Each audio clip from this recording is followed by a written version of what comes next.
My name's Corey Ross. I'm the overland conveyor supervisor at Conuma Resources here at the Quintet mine.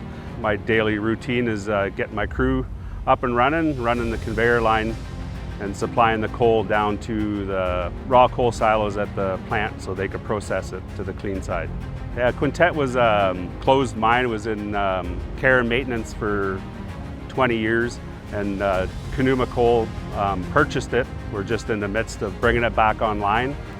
We've been running the belt line now for approximately 7 months, and the Fenner Dunlop belt's been very reliable.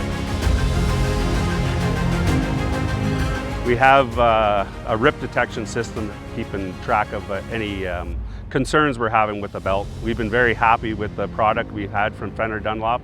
We've ran 1,700 tons down the hill an hour. It's quite a bit of product. It's quite a bit of wear on the belt, and we're not seeing any problems with the belt system that's supplied by Fenner Dunlop.